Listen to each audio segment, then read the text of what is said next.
We have actually one of the speakers, one of the panel members is from Washington, and she's going to introduce herself. So with her job in Washington, she's very knowledgeable about the new CMS regulations. That's going to be very, very helpful. Number one. Number two is, if you want to ask a question, raise your hand, okay? And I will point to you and give you a chance to kind of ask your question. And number three is, we want a question. I don't want a life story. Just ask your question. Introduce it briefly, but the question should be a brief question so that it can be answered and we all maybe discuss it. So here are the rules. Are there any? Are you ready? Hi everyone. So just to introduce myself, I'm Esme Grant. I'm the Director of Public Policy at, this is a long name, so give yourself up, the National Association of Councils on Developmental Disabilities. So we're the national office for the 56 councils on developmental disabilities in every state and territory. And we're part of the DD network, which includes the protection advocacy agencies and the university centers in excellence on developmental disabilities. The reason I mention that is that Lanny said that we've been doing a lot of work on the CMS rule.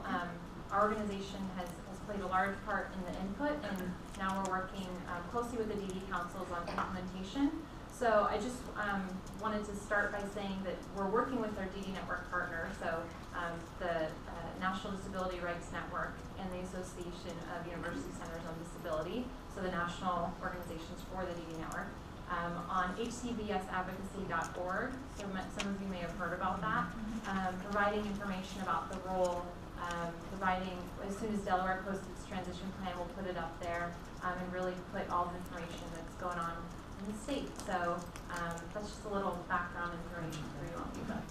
Jump to. Where are you from originally? Oh, I should have mentioned this. So I was born in Delaware, Wilmington, Delaware. I consider myself Delawarean.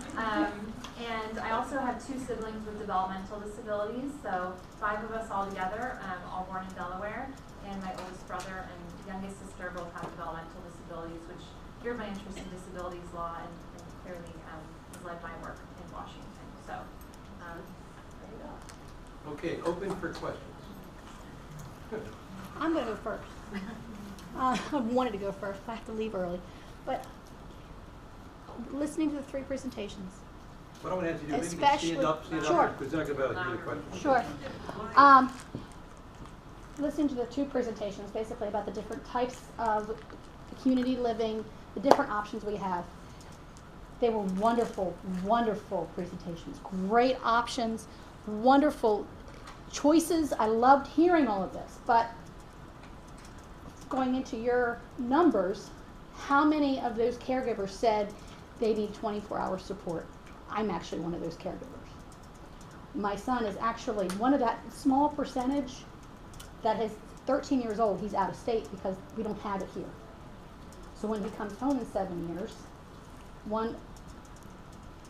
what's available for that percentage? And it's great for the kids that can walk down the hallway and cross the road or add 2 and 2 and get 4. But what about the child who has the self-interest behaviors, who cannot cross the street, who cannot be left alone, who will spray Windex in his face because he thinks it feels good? What happens, do we have those options? Has that been experienced or done in the country? Has anyone made those plans? And if so, where do we find them?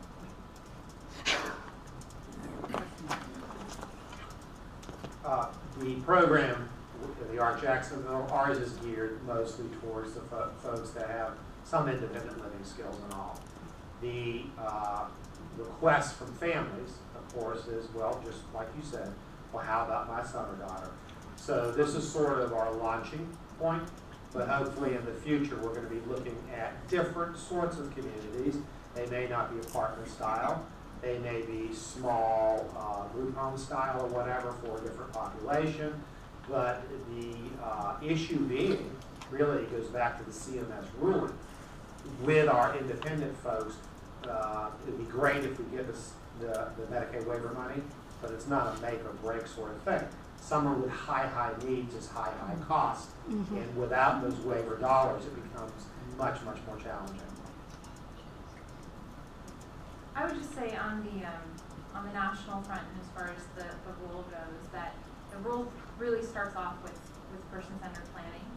So, you know, even when you're talking about even eligibility and application of the roles, it's really about that individual person.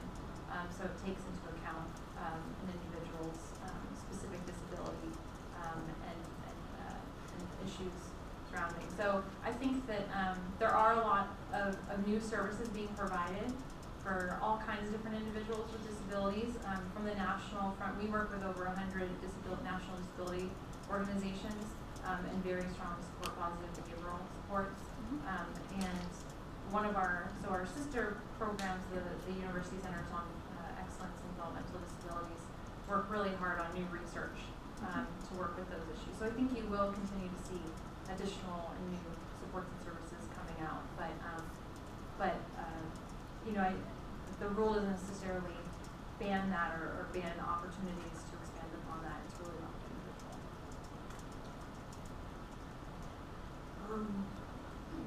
So I'm going to share a story. Last week I was in San Francisco meeting with a group that we coordinated called the Coalition for Community Choice. And this brings together people who want to develop opportunities for the future, who want more choices and decrease barriers to housing options.